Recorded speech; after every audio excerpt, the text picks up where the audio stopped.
Saudi আরবে ইমোতে call করলে ইমোতে কল কোন রকম বোঝা যায় না, অথবা একজনের কথা শোনা যায় আরেকজনের কথা শোনা যায় না, এবং অনেকে রয়েছে কারো ফোনে কিন্তু ইমোতে ঢুকে না, এমন সমস্যায় কিন্তু অনেকে কিন্তু ভুগছে। তো আপনার যদি ইমোতে সৌদি আরবে কথা বলতে না পারেন, বা কথা বোঝা না যায়, একজনের কথা বোঝা যায়, অথবা কথা আপনার কোন রকম সমস্যা থেকে থাকে, তাহলে আপনি কিভাবে এটা সলভ করবেন? তো আপনি কি করবেন, প্রথমে এটা সমাধান করতে হলে আপনাকে সবার আগে জেনে নিতে হবে আপনি যার সাথে ইমোতে কথা বলছেন তার ওইখানে নেটওয়ার্ক ঠিক রয়েছে কিনা। মানে ইমোতে কথা বলতে হলে কিন্তু আমাদের অবশ্যই ইন্টারনেটের কিন্তু প্রয়োজন হয়।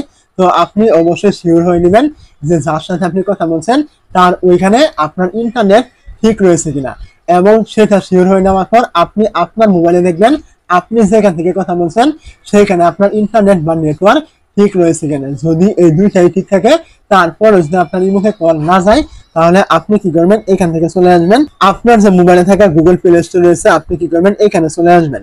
তো গুগল প্লে স্টোরে চলে আসার পর আপনি এখান থেকে দেখতে পাবেন এই যে সার্চ অপশন রয়েছে, আপনি কি করবেন এইখানে ক্লিক করবেন। সার্চে ক্লিক করে দেওয়ার পর এখান থেকে আপনি সুপার ভিপিএন এটা লিখে আপনি এখান থেকে সার্চ করবেন।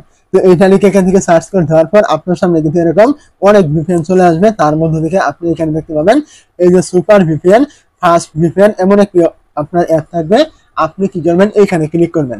তো এই জায়গায় ক্লিক করে দেওয়ার পর আপনার সামনে কিন্তু এরকম একটি অ্যাপ কিন্তু এখান থেকে চলে আসবে। অ্যাপটি চলে আসলে আপনি কি করবেন, এই অ্যাপটি এখান থেকে ইনস্টল করে নিয়ে আপনি অ্যাপটি এখান থেকে ওপেনে ক্লিক করে অ্যাপটি এখান থেকে ওপেন করে নেবেন। তো অ্যাপটি এখান থেকে ওপেন করে নেওয়ার পর এখান থেকে আপনার বেশ কিছুক্ষণ অবশ্যই লুট নেবেন। তো এখান থেকে যখন লুট নেওয়া শেষ হয়ে যাবে, আপনার কিন্তু এই অ্যাপটির কিন্তু এমন একটি ইন্টারফেস কিন্তু চলে আসবে। তো এই ইন্টারফেস চলে আসার পর আপনি এখান থেকে দেখতে পাবেন এই যে কন্টিনিউ রয়েছে, আপনি এখানে ক্লিক করবেন। কন্টিনিউতে ক্লিক করে দেওয়ার পরে এখান থেকে যদি কোনো রকম আপনার অ্যাড চলে আসে, অবশ্যই বা পারমিশন দিতে বলে আপনি এখান থেকে পারমিশন গুলো দিয়ে দিবেন। অ্যাড চলে আসলে এখান থেকে ক্লোজে ক্লিক করে অ্যাড গুলো আপনি কেটে দিবেন। তো অবশ্যই কিন্তু আপনাকে ভিপিএনটা কানেক্ট করতে হলে কিন্তু ইন্টারনেট কিন্তু থাকতে হবে। তো আপনি কি করবেন, এখান থেকে ভিপিএনটা আপনার এলাও সমস্ত এলাও করে দেওয়ার পর আপনার সামনে কিন্তু এমন একটি ইন্টারফেস কিন্তু চলে আসবে। তো এখন আপনি কি করবেন, ভিপিএনটি আপনার কানেক্ট করার জন্য এইখান থেকে দেখতে পাবেন এই যে কানেক্ট নামে একটা অপশন থাকবে, আপনি এইখানে ক্লিক করবেন। তো এই জায়গায় ক্লিক করে দেওয়ার পর কোনো রকম আপনার পারমিশন চাইলে অবশ্যই এখান থেকে এই যে ওকে রয়েছে, ওকে সিলেক্ট করবেন। ওকে সিলেক্ট করে দেওয়ার পর এখান থেকে দেখতে পাবেন এই যে কানেক্টিং, মানে আপনার এটা কিন্তু কানেক্টিং হচ্ছে, এখন কিন্তু কানেক্ট কিন্তু হয়নি। যখন আপনার এখান থেকে কানেক্ট হয়ে যাবে তখন কিন্তু আপনার এখানে ডিসকানেক্ট লেখা শো করবে। যখনই আপনার এখানে ডিসকানেক্ট লেখা শো করবে, বুঝে নেবেন আপনার এই ভিপিএনটি কানেক্ট কিন্তু হয়ে গেছে। তারপর আপনি যখন দেখতে পাচ্ছেন এখান থেকে কানেক্ট কিন্তু হয়ে গেছে। তো এখন যদি আপনি এখান থেকে ইমোতে কথা বলার আগে এই ভিপিএনটি এখান থেকে এইভাবে কানেক্ট করে নেন, তাহলে কিন্তু আপনার সৌদি আরবে যে ইমোতে কথা বলার সময় আপনার প্রবলেম হতো এটা কিন্তু আর থাকবে না। তো এখন আপনি যদি ভিপিএনটি অফ করতে চান, তাহলে আপনি কি করবেন, আবারও চলে আসবেন আপনার যে ভিপিএন অ্যাপটি রয়েছে এইখানে।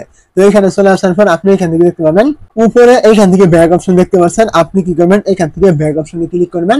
ব্যাক অপশনে ক্লিক করে দেওয়ার পরে এখান থেকে আপনি দেখতে পাবেন আপনার এখানে কিন্তু যে ডিসকানেক্ট লেখা শুরু করছে, আপনি এখান থেকে ডিসকানেক্টে ক্লিক করলে কিন্তু এখান থেকে ভিপিএনটি কিন্তু ডিসকানেক্ট কিন্তু হয়ে যাবে।